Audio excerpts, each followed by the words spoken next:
we're not here to accept or reject people. The pursuit of truth means you're accepting or rejecting evidence one case at a time, one situation at a time, one investigation at a time. The same scholar may have said something ingenious in some things and absolutely verifiable in some things, and may have not done a great job in some other things. And we can't not benefit from the good that they did. If this was very important for your guidance to know exactly what went down, Allah would have recorded it. The Prophet would have told us about it. Allah and His Messenger's job is to communicate guidance. If they didn't do so, there's a reason. There's a reason. All you need to know is it wasn't working. That's all you need to know. And every other detail, just put a big none of my business sticker on your notes. Like, just look at that every day. This video is an extract from our deeper look of Surah Al-Ahzab, which is currently taking place live in Chicago right now during our 4-week intensive summer Quran seminary. But for the first time ever, we're also streaming the entire thing live exclusively within the Bayyinah TV app itself. It will not be here on YouTube or social media. So, register now on bayyinahtv.com to join Ustad Nouman and other students on this transformational journey every evening from 7 to 10 p.m. Central Daylight Time. You can also catch up with the replays afterwards. أعوذ بالله من الشيطان الرجيم. يا أيها النبي اتق الله ولا تطع الكافرين والمنافقين إن الله كان عليما حكيما. رب اشرح لي صدري ويسر لي أمري واحلل عقدة من لساني يفقهوا قولي فالحمد لله والصلاة والسلام على رسول الله وعلى آله وصحبه أجمعين أما بعد. So everyone, assalamu alaikum wa rahmatullahi ta'ala wa barakatuh. I talked to you about the historical analysis based on reliable reports. Another thing I'll say here is that this is something that you'll get exposed to over the course of the month. We believe in a religion that emphasizes the importance of verification, and it emphasizes the importance of following knowledge and not following things that are uncertain. Like, we pursue truth, we pursue certainty. That's part of the core DNA of Islam, right? We don't just believe in something because it feels good to believe in it. And we don't believe in something because our parents told us to believe in it. That's actually the Quran's criticism of other religions, that they're not based on reason and the pursuit of truth. If you were to boil down the pursuits in our religion, they just boil down to two things: the pursuit of truth and the pursuit of justice. That's it. Those are the two pursuits. And the ultimate truth is Allah in that sense too, right? So you'll find the legacies of the prophets, all the debates that are mentioned in the Quran, all their struggles that are mentioned in the Quran boil down to those two things: the pursuit of truth and the pursuit of justice. The Quran criticizes two key groups of people. One group of people that were engaged in injustices. They're, unjust to the orphan, or unjust to, innocent people. They kill unjustly, they steal unjustly, they violate the rights of the weak, etc., etc. That's injustice. That's the battle against injustice. And then there are people that spread falsehood. It's a battle for truth. It's the pursuit of truth. And within that pursuit of truth, the Quran even comes after people that claim to be people of knowledge, like the rabbis, right? They had knowledge, but they were using their legitimacy, their titles, to bend the truth to what served their interests. So Allah even exposed that people that claim some sort of copyright or some kind of license to the truth can actually become corrupt also. That they can use it for whatever other means, political means and other sorts of means. Our history, Muslim history, is not immune from these problems. We don't have a glorious, cleansed, detoxed history. We have a difficult history. And there are people who made up stories about our religion, and then they popularized those stories. That happened, right? And then the problem is when we over time became passive as a civilization, we became passive Muslims. So you've heard certain stories growing up, and that's your Islam. Your Islam is based on these stories that you've heard your whole life. And then someone comes along and says, actually, that's not a real thing. That's not legit, etc. You're like, oh, this is what you think my parents, my villager, my the biggest beard uncle I know told me this story. How can it be wrong, etc., etc. We have this idea of appeal to authority. Who are you to question something when someone so much older than you or someone so much more credentialed than you didn't question it? The problem isn't truth doesn't come from an age, truth doesn't come from a person, truth comes from evidence, right? So you have to follow the evidence. You have to follow the to the source, and we apply this in every other situation except for our religion, unfortunately, right? So Muslims became far more interested in, I'm just gonna not think about something and just take it for what it is and not question it. I'm not telling you to question everything and become a skeptic. However, there are things that you don't have a choice but to challenge it, because your fitrah goes against it. The Quran goes against it. The legacy of our Prophet ﷺ goes against it. And there's going to be things like that that are sometimes even mentioned in our books. There are things that are problematic that are mentioned in our books. That's a fact. You can't get around it, you know. Not too long ago, we were studying Surah Al-Qalam. And Noon wal qalami wa ma yasturun, right? And Noon is one of the letters that is not translated. It's just Allah said Noon, right? So the Sahaba, many of them had opinions about what Noon means. And one of the suggested meanings of Noon from some of the companions of the Prophet ﷺ was that it's a giant whale in the sky, a whale in space. And on the fin of that whale, the earth is spinning, right? That's an opinion found in classical tafsir. Now, do we accept that opinion? Some people went as far in their loyalty to, well, if the Sahabi said it, they must have got it from somewhere, so there must be an invisible whale in space. And now you can find YouTube videos of Muslims who believe in whales in space, and the atheists make fun of it and all that kind of stuff. But here's what's actually going on. One, no, that's not what Noon means. Two, the Sahaba weren't necessarily telling you that's what Noon means. They were saying, I tried to find out what it means. I asked around. The only thing I came across is this story about Noon. That's all I've ever heard. But I still don't know what it means. So just because they're citing this thing about Noon doesn't mean that's what they believe. That's all they found when they asked around. Meaning they were explorers themselves. They weren't just taking something and saying, I don't know. This is telling you that the legacy of the prophets, of the Sahaba radiallahu anhum ajma'in, was actually exploration. They were thinking about the word of Allah and trying to find out what it means. Actually, that whole story about a whale and the fin, that's from Jewish tradition. And there were Jewish tribes in the area, and that story was floating around about what that Noon might mean. So what I'm saying is history is more complex than I just found it in a book. There's more going on. And we are supposed to be a sophisticated civilization. We're supposed to be thinking more deeply and more critically. There's two extremes now. Either if I found it in a book written by somebody, some sheikh, somebody I consider like the Catholics have the Pope. We have popified figures in Islam too. So if they said it, khalas, that's the end of it, right? There's that level of loyalty to the scholar. Or there is, forget about the scholarship. They talked about a whale. Who needs scholarship, right? There's these two extremes. Either throw out the whole kitchen sink or take the whole thing. No, we're not here to accept or reject people.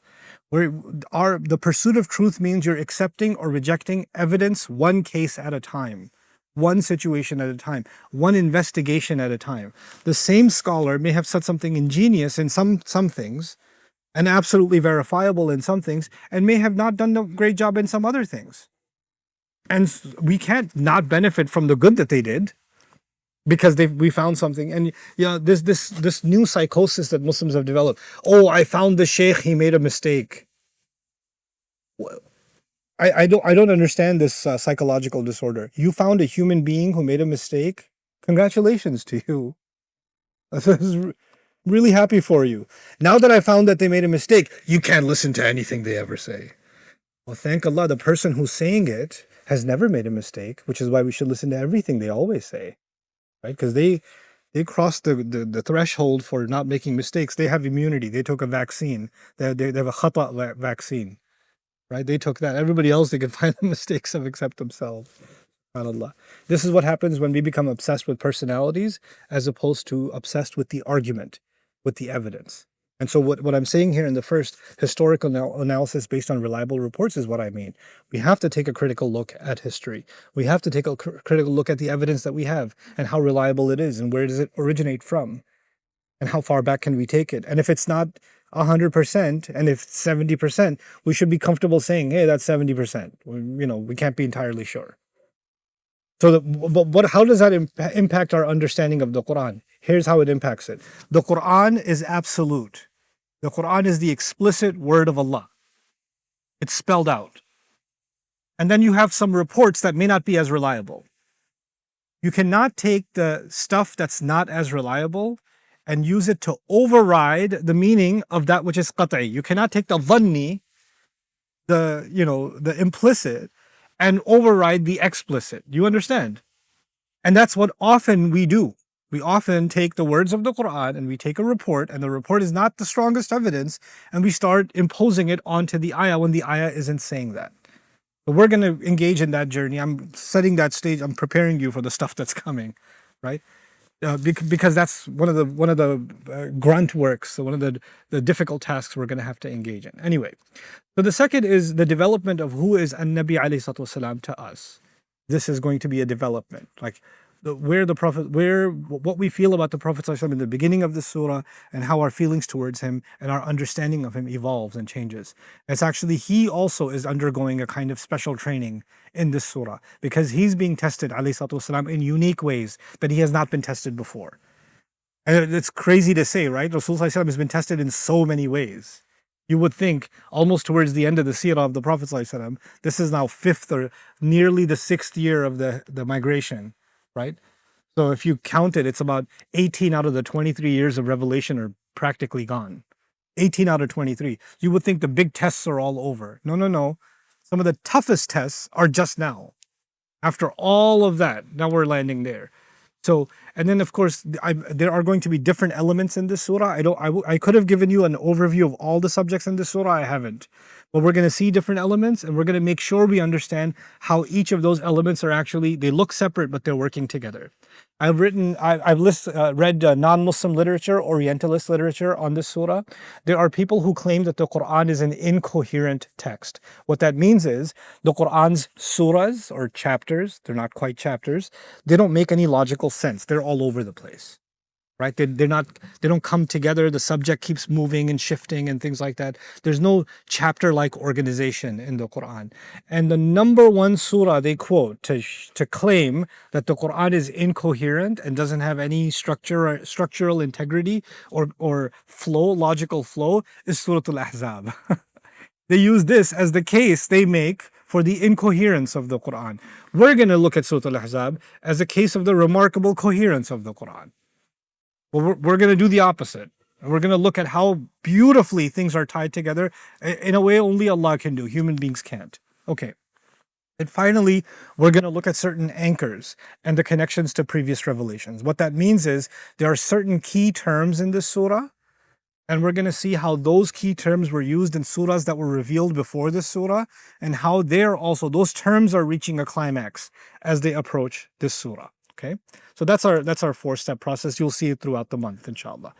Now I want to share something with you. I don't just want to give you lectures about the surah. I want to give you certain things that even beyond the study that you're going to do with me this month, in your own study of the Quran, in your own exploration of the Quran, there are some things I want you to become mindful of. I want you to have certain tools that'll help you think about the Quran better and more effectively. And so one part of the Quran is when Allah is commenting on an event in the Prophet's life. There's different pieces of the Quran, right? There's oaths in the Quran, and parables in the Quran, and stories in the Quran, and laws in the Quran, etc., etc. There's all these different components. One component is Allah is talking about an event in the seerah, in the Prophet's life. When you get to a place in the Quran when Allah is talking about one of the events in his life, then here's a suggested process. First, understand the historical event. So in this case, I told you there are 4 historical events. We're going to try to understand them, right? So first, you don't even look at the ayah. You're just trying to understand the historical event. What happened? Then you're going to look at the revelation, the Quran, as a commentary on that event. And let me pause here and help you understand what I mean by that. It's actually pretty deep. Hey guys, hey you guys. Okay, they're gone. We're having too much fun though. I'm jealous. Okay, so here's what I mean. Let's just say there's news about what Trump tweeted today, or something, or there's news from Ukraine, or there's news from the United Nations. Something. There's some news event. It's spread. The news spread. But there's one expert that you trust. There's an analyst, there's a scholar, there's a researcher, there's a geopolitical thinker, etc., etc. You're like, okay, everybody's talking about this event, but I don't want to hear from a 14-year-old what they think and a TikToker. I want to go to this expert. I want to get their opinion on how do I understand this event? Everybody knows the event happened, but that analyst, that thinker, that intellectual, they will give you a perspective nobody else could give you because they have a deeper understanding of the politics, the economic undercurrents, the social, et cetera, et cetera. You understand? I have certain friends that work in certain governments in higher levels, right? And something's going on in that country. And I watch the news and I'm like, what's going on? And I call them and say, no, that's not what's going on. Let me tell you what's going on. Because I was in the meeting with the generals and this is what they were talking about, etc. I was like, oh, okay, yeah. The news tells you one thing, but the people on the inside have a different story. You understand? So there's the idea of expert opinion on something, right? Even if it's the same event, do we all understand the same event the same way? No, we don't. That depends on our level of knowledge, our level of understanding. Now think about this. There's an event that happened in the Prophet's life. Who's about to comment on it? Allah is going to comment on it. Allah is going to reveal certain ayat talking about that event. In other words, it's not that we have to understand the ayat better by understanding the event. No, you can't understand the event unless you understand Allah's ayat. Allah's ayat are the commentary on how to understand that event. So what we've done is we've reverse engineered this, and what we've done is let's understand the ayat by understanding the event. What I'm saying is, let's understand the event by understanding the ayat. The ayat are going to highlight the event in a way that no historian could highlight it. Not even the people that experienced it could highlight it. They couldn't figure out what's going on. Only Allah could. Only Allah could. I'll give you an easy example of that, and it'll come in handy for this surah too. It's Surah Al-Fath. When Hudaybiyah was signed, thousands of companions, hundreds, if not in the thousands of the companions were frustrated when the treaty was signed. They all witnessed the same event. They're all upset. They all see this as a loss. They're all angry, all of them, not with no exceptions. Everybody's upset. And the Quran comments on the same event. And the Quran comments and says, Inna fatahna laka fathan mubina. We've given you an unequivocal, undisputed, open victory. Before that ayah came, and the ayah came right after the signing, soon after the signing, when they're basically taking their walk of shame back to Medina. In the sense, that's how the Sahaba are feeling. It's a walk of shame. We came here to do Hajj, we couldn't even do Hajj. And Allah is revealing, we have given you the most open victory. There's no ayah in the Quran that describes victory in more explicit terms than Surah Al-Fath. But it doesn't look like victory to anybody. It looks like loss. It looks like humiliation. How is this victory? The Quran commented on something that no human being could understand the reality of, only Allah could. Now understand what Allah means when He says that the Quran is light. What is the function of light? Light helps me identify the reality of an object. If there was no lights on in here and it was pitch black outside, I don't know how far something is. I don't know how big something is. I don't know if there's a snake in front of me or a child in front of me. I don't know the reality around me in the absence of light. The Quran calls itself what? Light. What that means is the Quran is a means by which we can understand the reality of something. So when there's a seerah event and then the ayat come, the ayat are putting a light on that event that no history report can put. No other document can put. And so that's the ultimate lens by which to understand the event. That's the ultimate lens. Now, what we've done is, because we reverse engineered it, we're like, let's shed light on the ayat by these reports, right? How are you going to shed light on light? Light sheds itself on everything else. It's not the other way around. And this has bad consequences in our understanding. We start getting gaps in our understanding because of that. So what I'm saying is, what's your process? First, just look at the reports. First, look at what are the historians saying. Then look at how is the Quran shedding light on this? How is the Quran talking about this event? But then there's the third.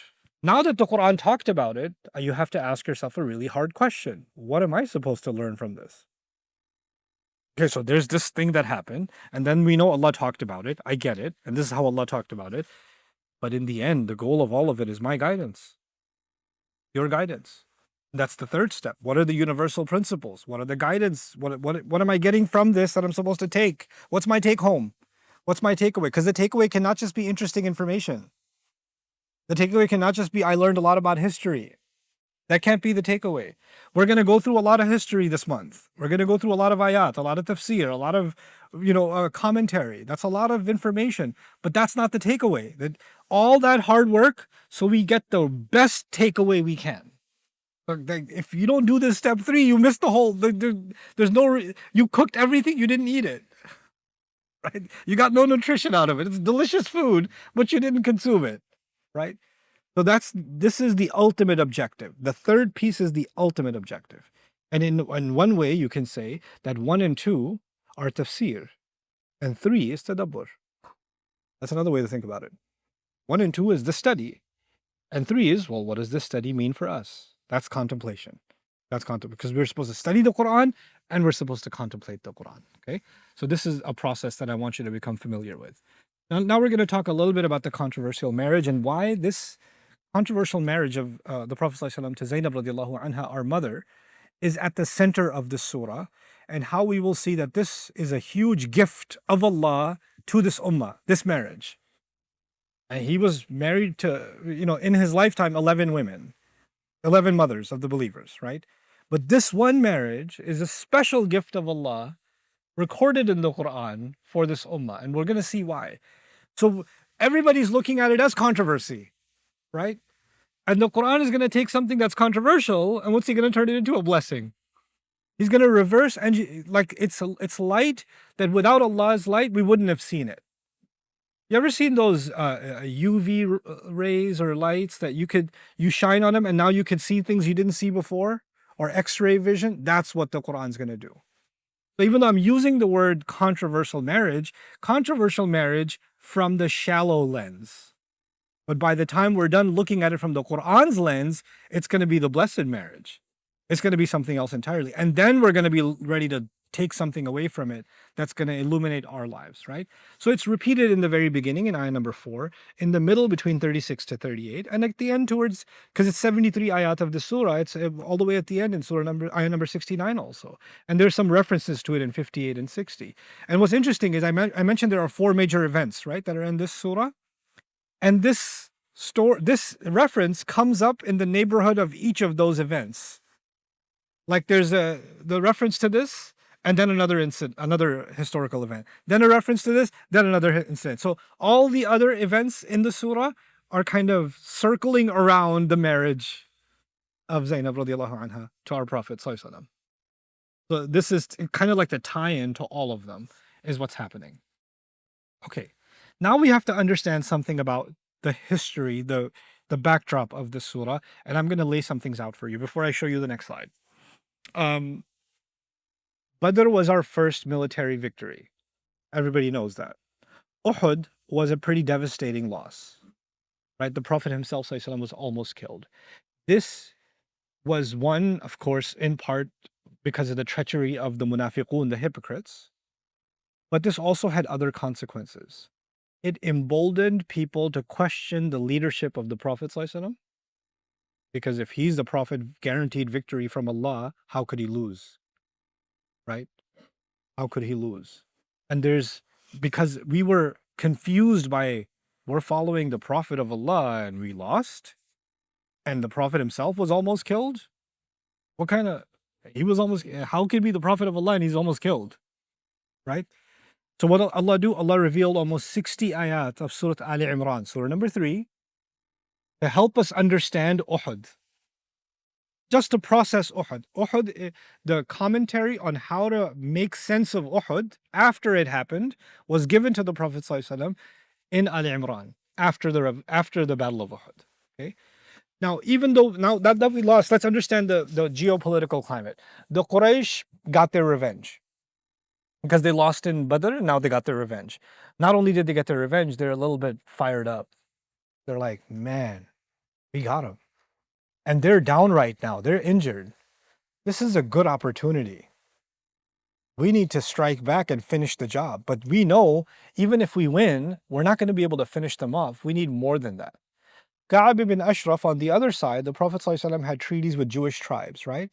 And some of those Jewish tribes, they were treacherous against the Prophet ﷺ. They broke their treaties. And some of those tribes got expelled in the meantime from Medina. And some of those tribes vowed revenge against the Prophet ﷺ. So after Uhud, not only are the Quraysh emboldened, they're like, we should come back and fight more. The Jewish tribes that are in the proximity of Medina are now going around trying to rally everybody and say, look, this is a problem for you guys. It's also a problem for us. This Islam thing is spread like a virus in Medina. We need to end this problem. So you guys come from the outside. We'll take care of business from the inside.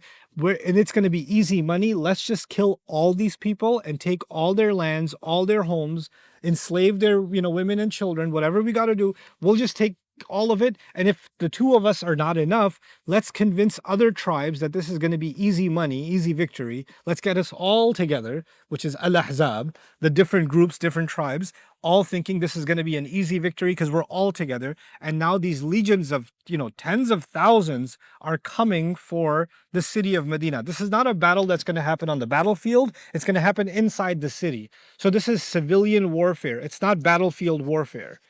They are completely okay with killing civilians. Badr and Uhud were on a battlefield.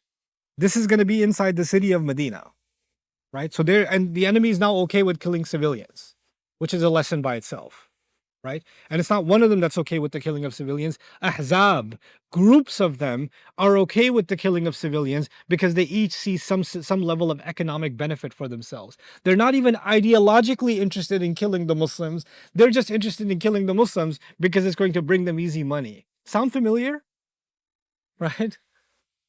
And they're all completely okay with it together. And so they come as an onslaught against the Muslims. Now, the only thing Muslims can do is dig a trench, by one Sahabi's suggestion, to keep them from entering the city and basically creating rampage and mass murder, right? So all the Muslims can do is survive this wave. And of course they do, alhamdulillah, right? By Allah's permission, Allah's going to comment on that in the surah. This final attack failed. Now, I want you to understand this failure and why this failure is so crucial from the Quraysh's perspective. The Quraysh are the big dog. They're the US of the time. Okay? If the US, if the Quraysh come and attack, other people might get more brave and join. Now that they couldn't get far, they lost, or they didn't win, rather. It's expensive to come out and bring your military. It's expensive to pay for your military convoys, their food, their supplies, their water, their animals, right? Their upkeep, their housing, and all of it, and tending to the sick, because they're all camped out in the desert outside Medina. It's a campgrounds. So they have to build an entire base and stay there for weeks and weeks and weeks on end. It gets more and more and more expensive. And all those tribes that joined, they joined because it's going to be easy money. So it's going to get a good return on investment. But now they're losing money by the day and there's no return on investment. They're losing all this cash. And eventually winds come and campfires turn over, animals die, and food gets destroyed and sickness spreads. And they're like, oh, you know what, forget it. I'm out of here. One by one, the tribes, some of the tribes that were coming in for easy monies, they start slipping away. This wasn't worth it. This was a bad idea. This was a bad investment. Eventually, Quraysh pulls back too. They can't hold on to the siege. When they pull back, it's not the small tribes that lose credibility. Who actually loses credibility? Quraysh. And the Quraysh now know the next time they ask, hey, let's get together and kill Muslims, People aren't gonna. Yeah, we did that already. Thanks. We're not doing that with you again.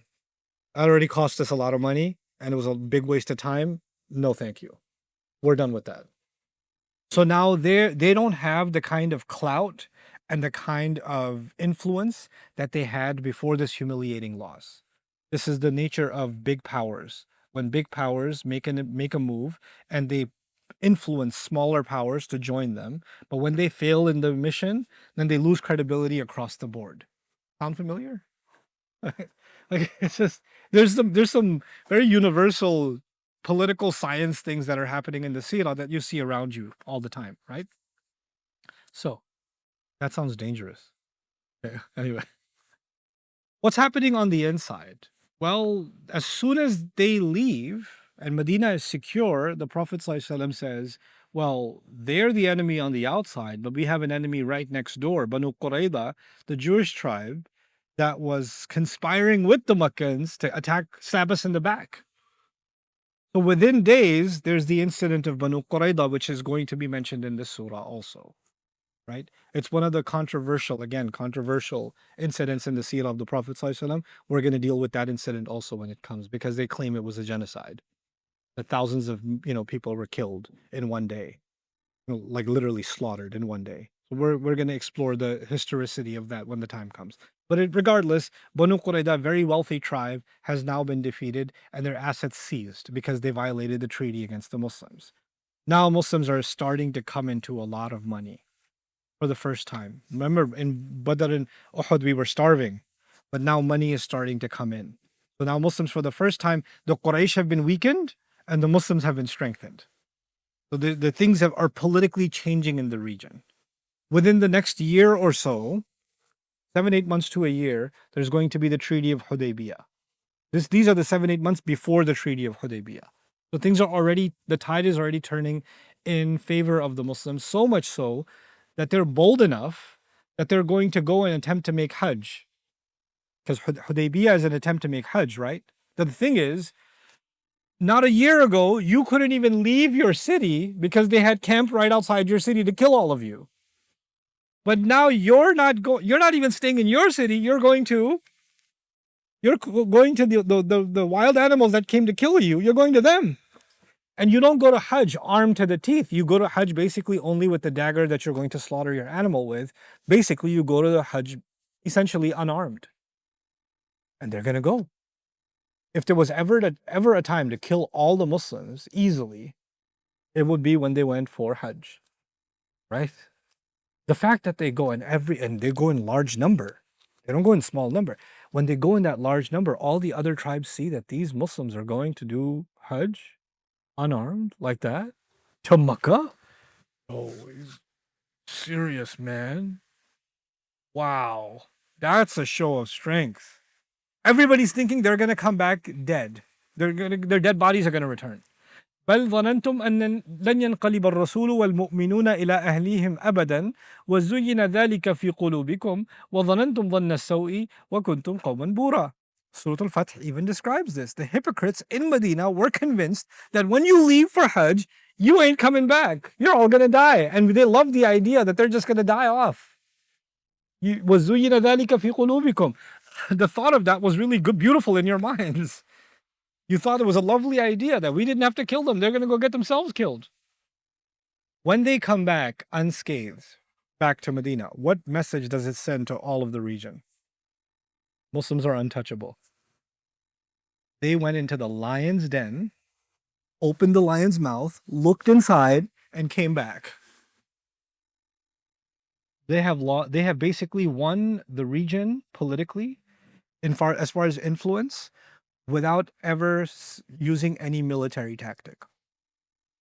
Hudaybiyah is a statement that Quraysh have no teeth.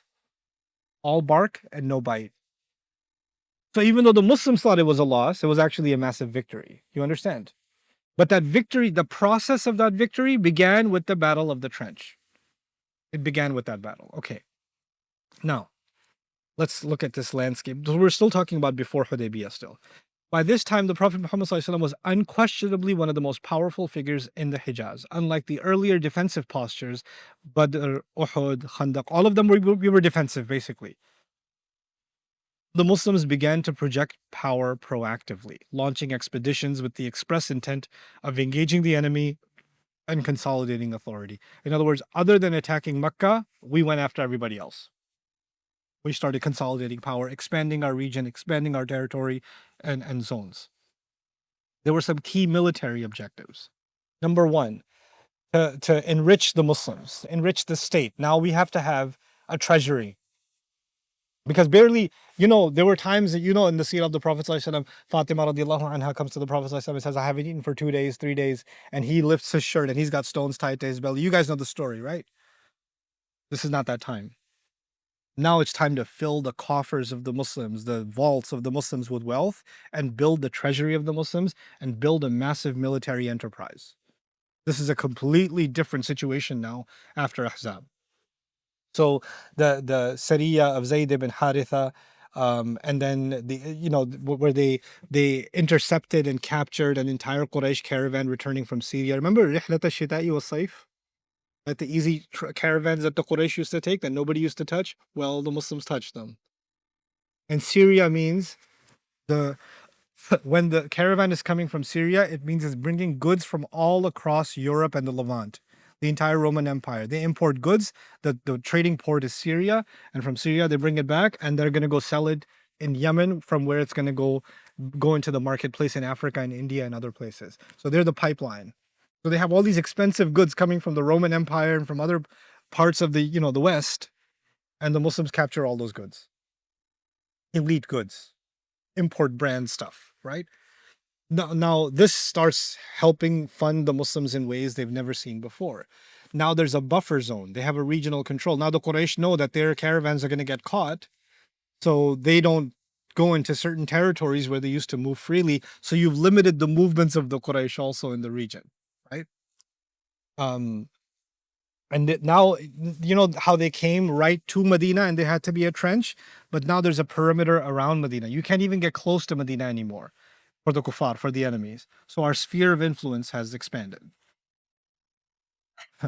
This is important also. There were people that were financing the campaign against the Muslims, conspiring against the Muslims. The Prophet ﷺ instructed specific assassinations of key enemies. They called them targeted assassinations, drone strikes, right? So the covert operations, strike teams, infiltrations, those kinds of objectives. We were in a state where the entire city was about to be killed. That was all defense. This is not defense anymore. This is what? This is offense. You're debilitating your enemy. You're taking out key enemy targets, right? And then 4, retaliation against aggressors. Anybody who came at us that were medium to small size, we went after them. And there are people that had massacred Muslims and others. Now people know, don't mess with Muslims. You're going to pay the price. Now in the region, there's an actual intimidation of Muslim military might. And all of this is happening very, very quickly. Because remember, the Battle of the Trench happens, and within a year, we're going to be maybe a little more, a little less, but that's basically when we're going to be in Hudaybiyah. And all of this is happening before Hudaybiyah. So things are changing for the Muslims very quickly. The 3 battles of Islam before this, Badr, Uhud, and Ahzab, all 3 of them, we barely survived. Barely. But we had almost nothing in Badr. We took devastating losses in Uhud, and we got almost genocided in Ahzab. Right? But this is a completely different military landscape. So this is one thing you need to understand about when this surah was revealed. We were already coming into a position of power. There are many surahs of the Quran where Muslims are in a position of weakness and the revelation comes. Surah Al-Ahzab is not coming when Muslims are in a position of weakness. Surah Al-Ahzab is coming, we're in a position of strength. We're in a position of strength. Okay.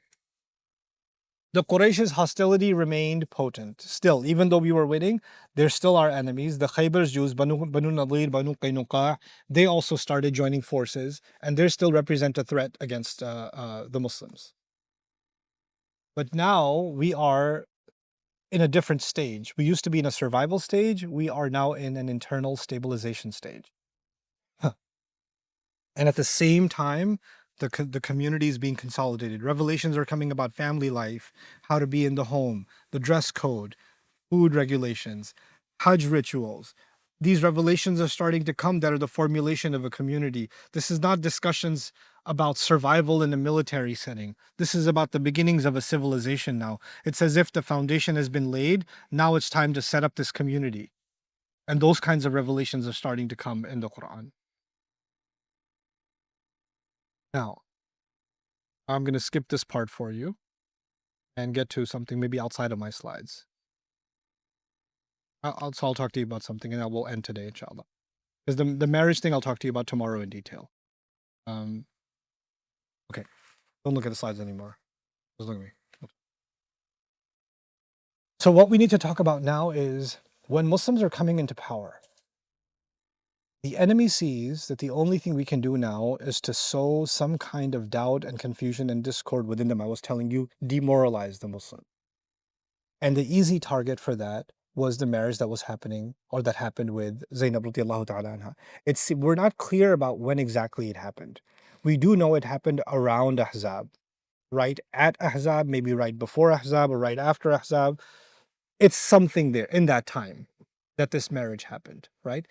But it's by the time the surah comes, the marriage is already done. It's already happened. And Allah is commenting on something that's already taken place. Because we know that, what it seems to suggest is that people were already talking. There was a lot of rumor. There was a lot of criticism and controversy, etc., about what just happened here. And just to understand the brief outline of the story, because you should know the basic outline of the story, the Prophet ﷺ had, I'm not going to use the word adopted, because adoption is actually different than kifalatul yatim. Adoption means you take someone and you basically erase their identity and you make them your own child, right? But sponsoring an orphan or taking care of an orphan, they retain their identity, but you take care of them. The Prophet ﷺ for a long time was taking care of Zayd, who wasn't actually originally a slave, but he was his tribe was attacked and he was lost and then he got sold into slavery. So he's not originally from a slave sort of situation. But regardless, the Prophet ﷺ loved him so much he considered him his son. And that gave the idea of at-tabanni. At-tabanni means I consider you my son. Like I'll call you as if I'd call my own son, right? And this is Zayd radiallahu anhu. Now Zayd radiallahu anhu, because he used to be a slave, he's been emancipated. He's been freed from slavery. He's now free, but the Prophet ﷺ considers him his son, and he still stays with the Prophet ﷺ and is close to him, etc. The thing here to understand is the Arabs were a very high class society. And they had high tribe, middle tribe, low tribe, slave. They had classes of people. PhD, masters, bachelors, associates, high school dropout. People have educational hierarchies. People have financial hierarchies, right? People, people might think, oh no, we're in a democracy, we're all equal. Yeah, what neighborhood you live in?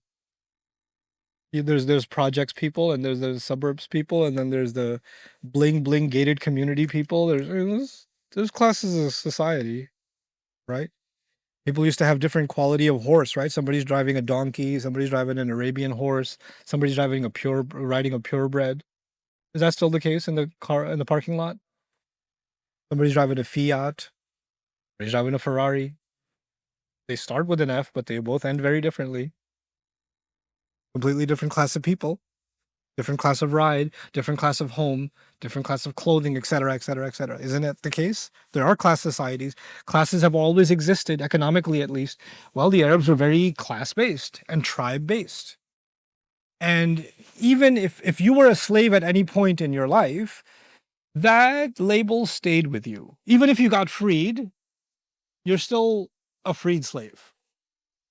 Like, it kind of like, it's not the same thing, but if somebody was in jail and then they got out, right? So they're not a convict, they're just an ex-convict, right? But the label it really doesn't leave you. It was like that. It was a stigma that stayed with you. There are even pre-Islamic poets like Antara, for example, whose poetry was so good it made its way to the walls of the Kaaba, who was a freed slave. And he never escaped that label. He could never escape that label. So Zayd radiallahu anhu still carries that label in that society, in that structure. Okay. Zainab radiallahu anha is from a very high class family. She's from the Hashim clan. She's a cousin of the Prophet sallallahu alaihi wasallam, and she's one of the elite families.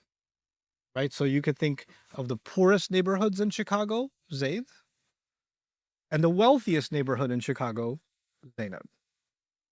And the Prophet sallallahu alaihi wasallam wants to break the class divide, and he wants to make people understand that people should be able to get married regardless of their economic differences or social differences.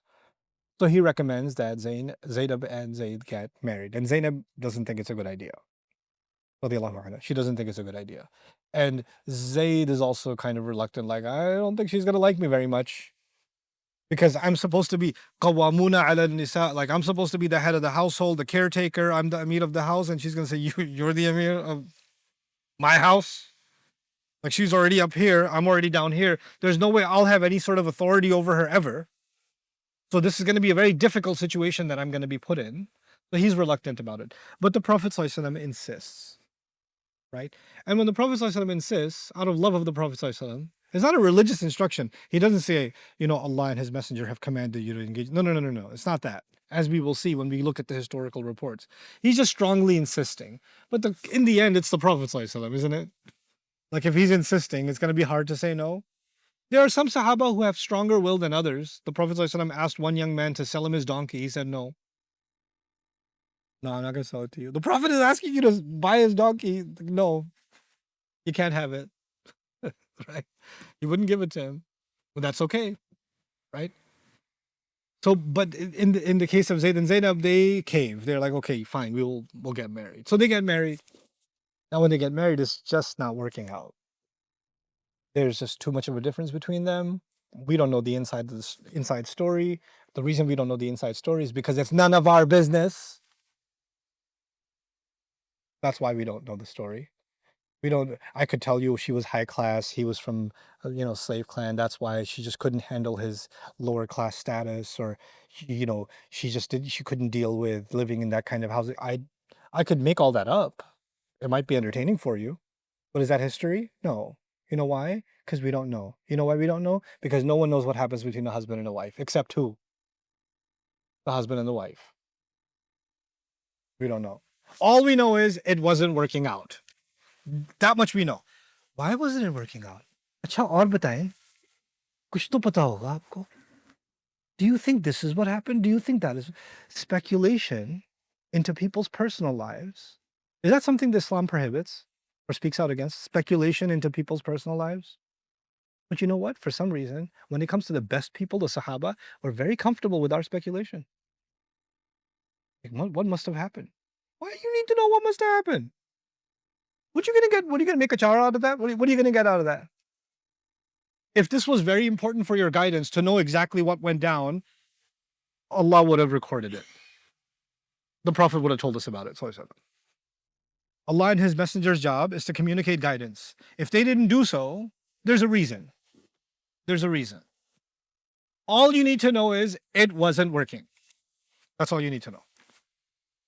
And every other detail, just put a big none of my business sticker on your notes. Like just look at that every day.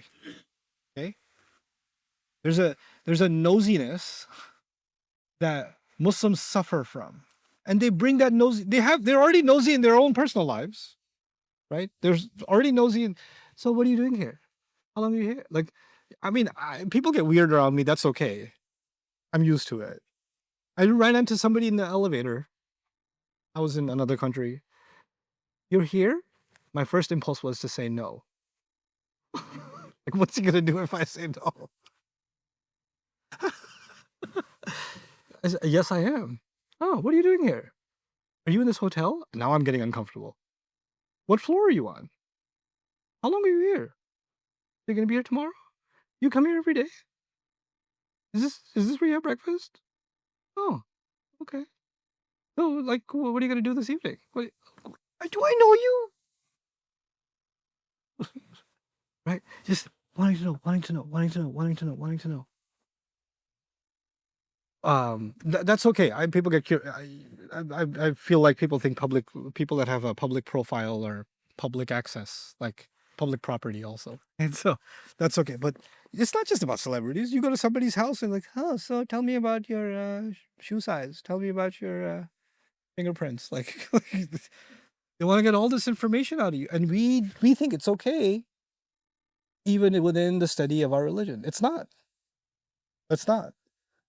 So I'll stick to the facts. The facts are the marriage wasn't working. Zayd comes to the Prophet ﷺ and says, it's not working. We're not compatible. How they're not compatible? Again, none of our business. The Prophet ﷺ now feels reluctant to tell him get divorced. Why? Because whose recommendation was it? The Prophet's recommendation.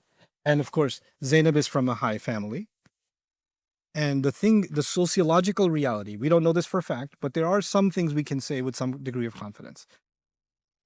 When you have a high profile family, when you have a higher tribe or, a prime minister or, somebody who's, very famous or whoever, right? An elder. When there's a divorce in that family, it's a much bigger impact. It's not just two people got divorced. Everybody's talking about it. It can make its way into the news. It can make its way into the tabloids. It can affect the political situation, because they're a high tribe. Celebrities, everything about their personal life becomes like sensational, right? So it's not like everyday people having a relationship problem. This becomes a much bigger problem when it's high profile, right? And it's much more looked down upon. That's why, royal princes and princesses, et cetera, they get married, but they don't get divorced. And even if they do all kinds of stuff, but they don't get divorced because it's a bad look, right? So she's from a high family. And now Zayd is insisting that he wants to get divorced. This is going to be a very bad look for her and her clan and her tribe. On top of that, it's the Prophet ﷺ who recommended this marriage. So the Prophet ﷺ is telling him, don't do it yet. Don't do it. Amsik alayka zawjak. Just don't divorce her. Now there are multiple opinions here, some of them very flimsy, very weak, but the strongest one that I can find, that I think is the most convincing, and we'll look at the evidences tomorrow, inshallah, is that Allah at one point revealed to the Prophet ﷺ that he's going to be marrying Zainab. Allah revealed it to him while she was already married to Zayd. Allah revealed to him that she's going to be marrying him. Now Zayd's coming along and telling him that he's having trouble in the marriage. He wants a divorce. But the Prophet ﷺ, he could have done two things. He could have just said to him, well, Allah revealed to me that I'm going to marry your current wife. So why don't you just divorce her and let's just get this over with and I'll just marry her. Because Allah has revealed that to me already. So why delay? Right? But what does he do? He says, keep your wife, have taqwa of Allah, do the best you can, basically, stay in the marriage. The question then is, if he knew that he's going to marry her, why is he telling him to stay in that marriage? Again, we don't know why exactly because Allah didn't say. Allah just said that he was hiding the true intent, meaning the true intent was Allah has revealed to him that this marriage is going to happen. He didn't want to say. Why? What I can think of, what we can speculate. What we can speculate reasonably is if the Prophet ﷺ says, well, divorce her because Allah has instructed me to marry her, everybody around is going to say, oh, how convenient. You told your son to divorce his wife because Allah told you to marry his wife? Huh. So he knows that there are munafiqun that take any opportunity and they're going to blow this out of proportion. And it's going to demoralize the Muslims. And it's going to be even more humiliating for Zainab and for Zayd and for him and for their families, etc., etc., etc. Like this is going to be a huge problem. So even if Allah has already decreed that I'm going to marry her, when that happens, that happens. But I shouldn't make it look like I had a hand in expediting that. I should just tell him, just do whatever you can, stay with your wife. So it shouldn't look like it came from me. It shouldn't look like that. Right? Now, the interesting thing is Allah told Zayd radiallahu anhu, don't divorce her. Amsik alayka zawjak. Explicit words in the Quran. Hold on to your wife. Who's instructing here? Who's giving the instruction? The Prophet. The Quran, this surah says, whenever Allah and His Messenger give an instruction, it is not up to a believer to have any choice. There's an ayah in this surah. I'll say that again. Whenever Allah and His Messenger give an instruction, it's not up to a believer to have any choice. Yeah? And then Allah gave Zayd instruction. The Prophet gave Zayd instruction, sorry. What did he say? Hold on to your wife. Logically, you would assume then that Zayd has no choice. He's got to stay in the marriage. In the same ayah you find, and when Zayd was done divorcing her, huh? Wait. The Prophet told him, don't get divorced. And the next thing you know what happens? He gets divorced. How can the Prophet tell him to do something and he went and did the opposite? You know what that proves? That was not a command in Islam. That was a recommendation as a family member. That was a recommendation as someone who loves and cares. That was elderly advice, but it wasn't a religious instruction. That wasn't a religious instruction. So when he told him to hold on to his wife, he was just giving general advice, but he wasn't giving him a religious mandate. And and Zayd understands the difference between when the Prophet ﷺ is commanding something as the Prophet of Allah and when he's telling him to do something as someone who loves and cares for him. And so when he disobeys that instruction, it's not a disobedience of Allah and His Messenger. It's not. So he goes ahead and gets divorced. I can't think. अस्सलाम वालेकुम, आपकी आवाज़ आ रही है तो मुझे अपनी आवाज़ नहीं आ रही. अस्सलाम वालेकुम. Sorry ji. What was I saying? Something about Islam. Oh yeah, okay. This is a big point of contention in the surah we're going to see. The Prophet ﷺ's concern is going to be brought up. Was his concern valid, by the way? What do you think? What people are going to talk? Is that a valid concern? Yeah, pretty valid. One day she's married to his son, and then a few weeks later she's married to him. Right? This just looks odd. It's disturbing, people would say. People are going to make all kinds of... And, you know, they're the best kinds of people. You know, back in the... I can't say for sure if they were Pakistanis back then. But they were Pakistani-like people. They're like, you know, I don't have a problem with it, but some people are saying it's really disturbing.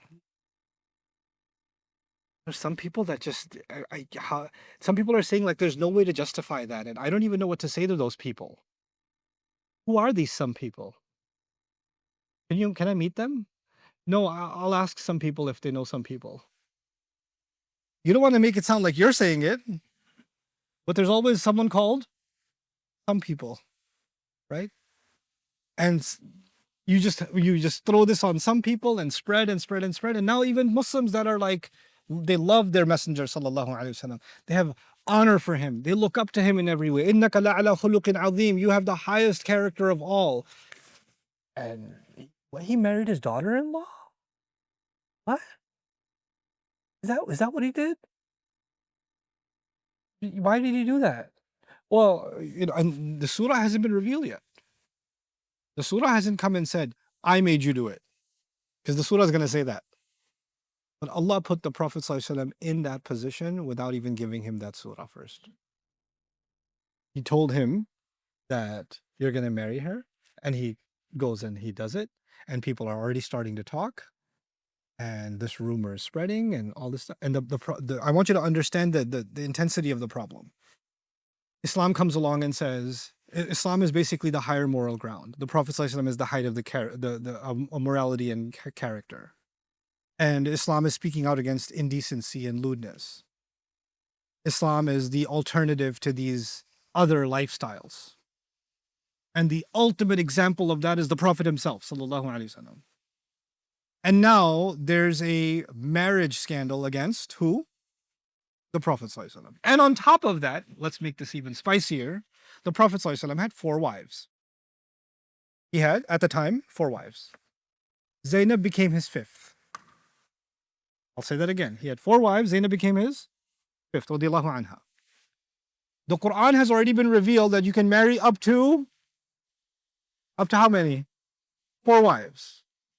That's what's been revealed. And now he just married his 5th. Oh, so he's got a different standard for himself? Well, we all get to have up to 4. By the way, there are reports about that ayah in Surah An-Nisa, that some Sahaba had more than 4 wives, and the Prophet ﷺ said, whoever you can let go of that are more than 4, you need to let go. You need to end those marriages because you cannot have more than 4 wives. And Sahaba engaged in divorces of those that were more than 4. The Prophet ﷺ didn't have that problem because how many did he have? 4. Now he has a 5th. Now he has a 5th.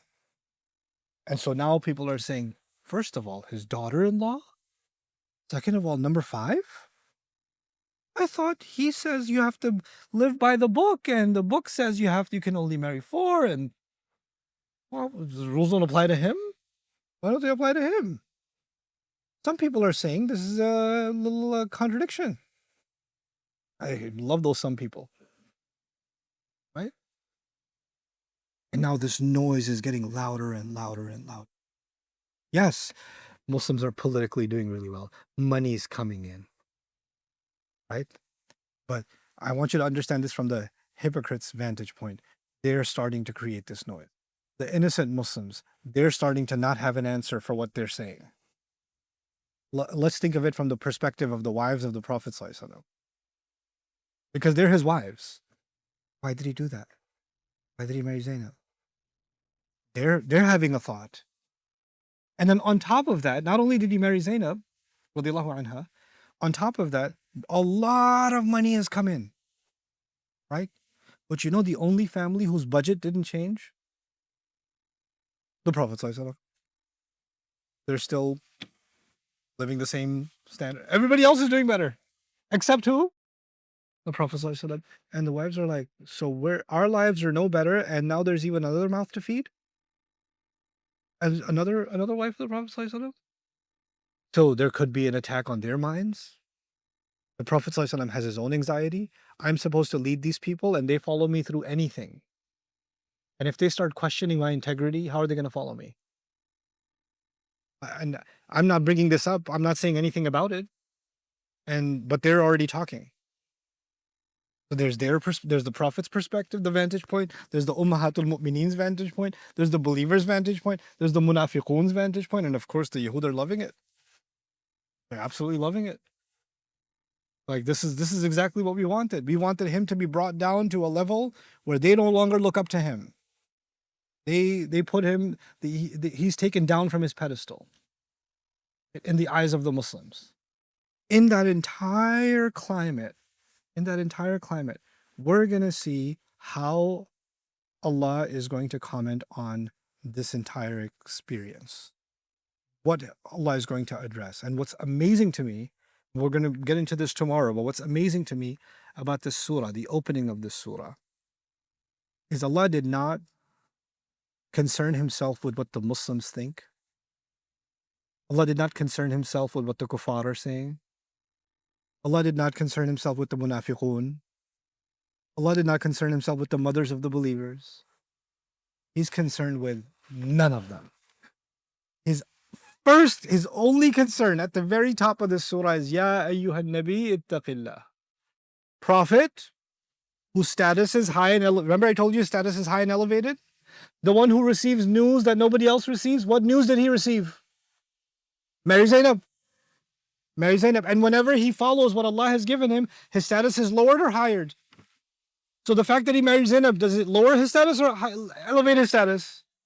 It elevates his status. But why was he reluctant to tell Zayd to not get a divorce? He's reluctant because he thinks people are going to bring down his status and they're going to say bad things about him and it's going to hurt the mission.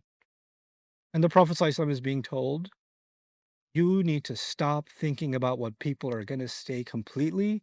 You need to only be you need to be only cautious and fearful of Allah and Allah alone. Ya ayyuhan nabi ittaqillah is like saying, Prophet, stop caring about everyone else. Don't even entertain the thought of what somebody else will think. Let it all go. Let it all go completely. None of it matters. This is your new test of taqwa. There's a test of taqwa when the enemies are in the thousands and you're in the hundreds. That's a different kind of taqwa test.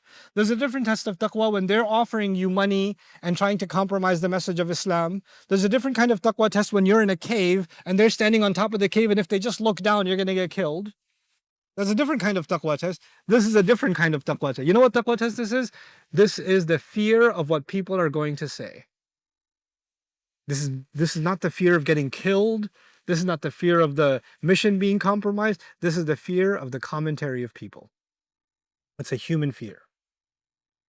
And the Prophet ﷺ felt an inclination of it, and Allah Azza wa Jal told him, never let that fear enter you. Ittaqillah. No, your taqwa means you don't get to have that feeling. You can't afford it. You're the pinnacle, you're the height of Muslim belief, of this faith. You don't get to contaminate that faith even in the least bit. You know how in Surah Abasa, Rasul Sallallahu frowned, but he frowned at a blind person. There's nothing wrong with frowning at a blind person. No offense was done, but Allah has set such a high standard for the Prophet ﷺ, he can't even bulge his forehead in front of a blind person. The same way, he can't even have the thought, what are people going to say? Allah cannot allow that thought for the Prophet ﷺ. Before I leave you, I'm going to share with you something about something if you think this is controversial, I'll give you controversy.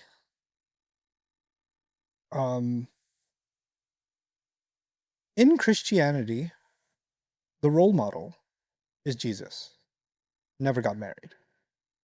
Second role model is John the Baptist. Never got married. The Catholic Church, the highest ordained spiritual guide in the Catholic Church are the Pope. And then the cardinals and the entire hierarchy of the Catholic Church. Those people and the nuns, what happens with them? They don't get married. In the Christian faith, spirituality and sexuality are opposites. You're either a person of faith or the person of the flesh. Lust is the death of your faith. Okay? They're two opposite things. The Quraysh were very open and promiscuous. The Quraysh were Las Vegas on steroids. They were crazy. The Medina was a bad place. Medina was a very astaghfirullah place, if you don't know. Medina had brothels and prostitutes and all kinds of crazy stuff. It was a crazy place. Makkah was like that. It was not a conservative society, by no stretch of the imagination.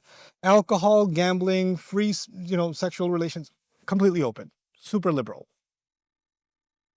The Jewish tribes, they don't really have, they're more about rituals than they are about these kinds of ethics. But the Muslims brought about this teaching of decency and modesty and shame and a campaign against zina and a campaign to guard the eyes and all this, the modesty campaign, right?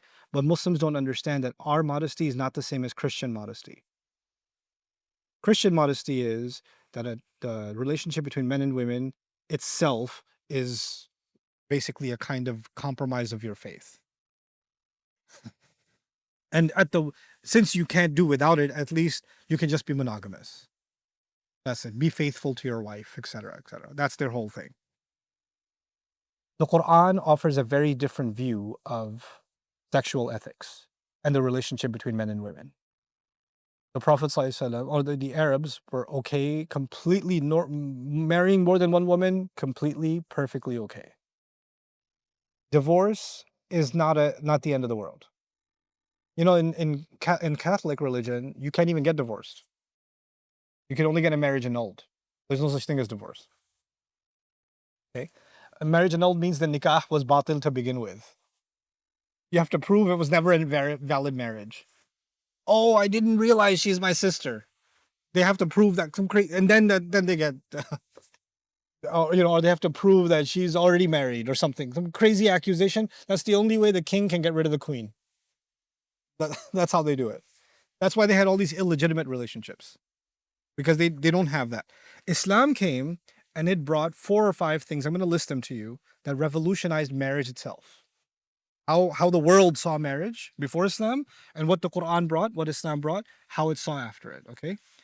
1, Allah made marriage easy. There's no high requirements. Number 2, it gave men exclusive financial responsibility over the wife and the children. Women aren't financially responsible. Men are exclusively financially responsible for the wife and the children. 3, the Quran made divorce through a process easy. Follow the process and you can get divorced. And the Quran never talked about why you should get divorced. The Quran just talked about how you should get divorced. So the divorce, by the way, was either it was too, there wasn't even a process and you could just throw someone out, or you can never get divorced. It's the worst thing ever. What 3 things did I list so far? What was made easy? Marriage was made easy. So now the whole tribe doesn't have to have this approval or that approval, and we have to have this ceremony. And no, just ijab and qubul, khalas, goodbye. You get married at Dunkin' Donuts in Islam. It's still valid. So long as it meets the conditions, it's valid. Right? What's the second? Finance becomes the man's responsibility over the wife and the children. 3, divorce with a process. It was given a process and it was made easy. It was given a process and it was made easy. 4, remarriage was made easy. Remarriage was made easy. Because in the previous world, in higher society, when a woman is divorced, she is forever what? She's cursed. Don't even invite her to a wedding because she'll probably infect other women with divorce. Right? This is Jahiliyyah society. Also in Muslim countries nowadays. What Islam came to change? The Prophet ﷺ, with the exception of Aisha, married mostly divorced or widowed women. So it's completely normal to get divorced, completely normal to get remarried. It took the taboo away, and marrying more than one, taking responsibility for them, normalized. It was already normal, but it was legitimized. It was given the religious sanction. You can have more than one. So long as you give them their rights, there's 2 kinds of rights. There's qualitative rights and there's quantitative rights. There's love and affection and smiles and da-da-da. There's the feeling or meaningful conversations. You can't ever be equal in that. Like, you can't even have the 2 equal level conversations between 2 of your kids. It's never going to happen, right? You can't have 2 equal level conversations between a mom and a dad. Not going to happen. But time, finances, like, can you give each one their rights as what they deserve? That is, you have to give rights. So that's the adl. If you could do that, normalized. Right? Now, what did we do? Muslims, forget non-Muslims. Forget about them. What did we do? We came along and we said, marriage is too easy. We should make it a little harder. We should make it more expensive. We should put more requirements. We should especially make it more difficult for girls. Right? And if they're already divorced, then inna lillahi wa inna ilayhi raji'un. And of course, then on top of that, we shouldn't allow a divorce to ever happen because it's worse than death. Right? Fathers will tell their daughters in the Muslim world now, the only way you're coming back here is in your box. Right? With your coffin on. Otherwise, don't come back here. So we made marriage difficult. Then we made what? Divorce difficult. Then what's the third thing? No. Financial responsibility. Who is the man financially responsible for? Wife and children. No. Make the man financially responsible for parents, cousins, uncles, cousins, barbers, friends, dog. And money goes everywhere else except it doesn't go where? Wife and the kid. Doesn't go there. Okay? Parents will say it's ours. And then the fourth was what? Remarriage. Oh, forget it. Last year she was married to his best friend and she got divorced. Now she's married to him. Oh, these women nowadays. Oh. Got a colorful personality.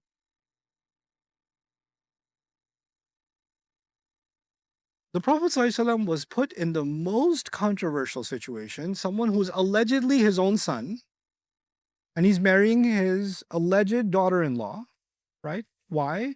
Because Allah wanted to make clear, if it's halal, haram, you can marry whoever you want. There is no she was married to the older brother and then he died and she married the younger brother. She did this and he did this. No, no. Or she's so young, he's so old. Or he's so young, she's so. No. Are they adults? Is it halal? That's it. Goodbye. Goodbye. There's no tongues, there's no mouth running.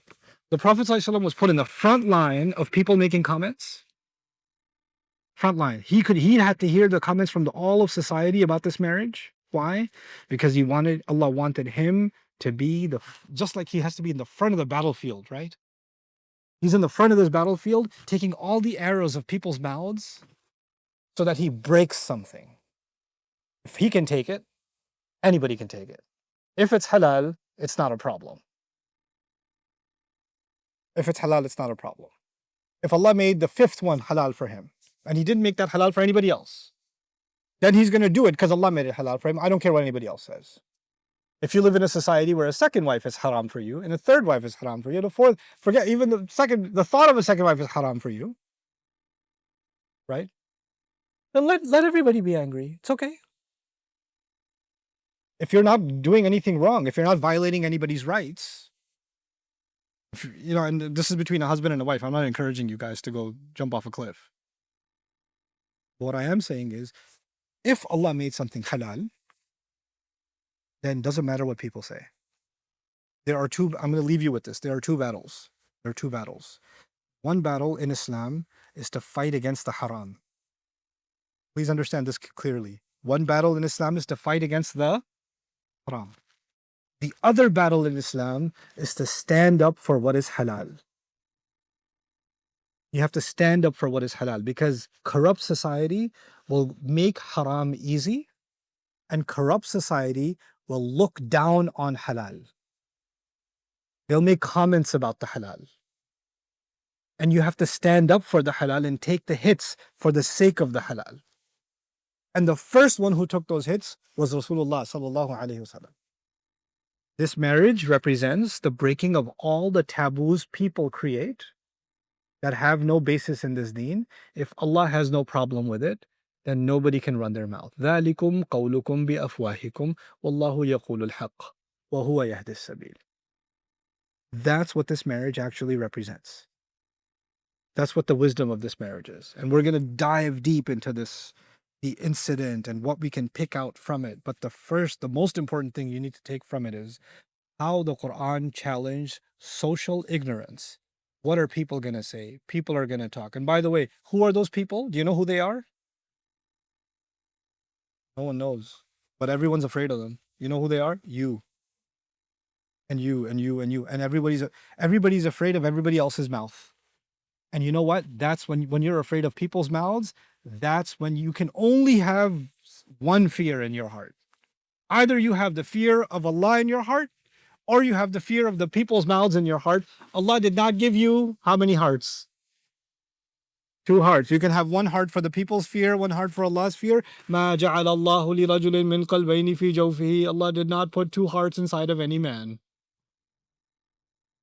Eesh. And the first of that, the frontier of that battle is fought by the Prophet himself. That's why he's told, Ya ayyuhan nabi ittaqillah. This will not reduce your status. It only elevates your status. You're liberating society from the chains that bind them down. وَيَضَعُ عَنْهُمْ إِصْرَهُمْ وَالْأَغْلَالَ الَّتِي كَانَتْ عَلَيْهِمْ. Syrian refugees, flood refugees, Rohingya refugees, earthquake refugees, right? And you have refugees in, let's say, America, it's illegal to even have more than one wife or whatever. But imagine refugee communities, right? And all their husbands have died in war zones, etc. And they have children. And there are men that are capable and want to marry more than one, but it's been made haram for them culturally. What's going to happen to those women? Nobody will fulfill their right. Those children will not have a father figure. Nobody will take care of them. Crime will increase. Losing the faith will increase. Corruption will increase in society. Desperation will increase in society. All why? Because we didn't stand up for something halal. By the way, every time you close one door to halal, any door to halal, every time you close it, what opens? doors to haram open.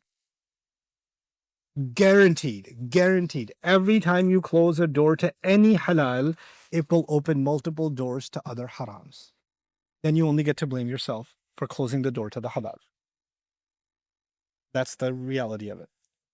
Rasul Sallallahu Alaihi Wasallam is being told marriage in Islam is beautiful. It's fluid, it's open, it's in a sense very liberal. You can marry whoever, there's no class restriction. If it doesn't work out, that's okay. There's no till death do us part. That's okay. So long as we can be good to each other, so long as we can hold up the taqwa of Allah, I can be a good husband to you, you can be a good wife to me, we should stay together. If we're not able to do that anymore, what's my mother going to say? What's my father going to say? What's my uncle going to say? What's going to happen to the kids? What's going to happen to... Hold on a second. What's going to happen to the kids? Who's more concerned about the kids? You or Allah? Like, Allah is not concerned about the kids? We'll talk about that too. How does Allah protect kids in a divorce? We have to talk about that too. It'll come. It'll come. Because Allah never allows something that creates fitna. Allah only yuhillu lahum at-tayyibat. Allah only makes things halal that are good and pure. وَيُحَرِّمُ عَلَيْهِمُ الْخَبَائِثِ. He only makes things haram that are filthy inherently. So when you close a door to halal, you are opening the door to filth. You're creating filth in society. It's our lack of understanding of the halal that we run away from it so quickly, and we create a new set of rules, boxes, that society creates for us. Now Muslims live in more boxes made by people than ever made by Allah. We live in cage societies. We live in cage societies. That's the truth of it. And Allah is going to call those cultural standards what they are, running your mouth. That's all it is. ذَلِكُمْ قَوْلُكُمْ بِأَفْوَاهِكُمْ. These are just words that just come out of your mouths. That's all they are. Literally, that's what he says in his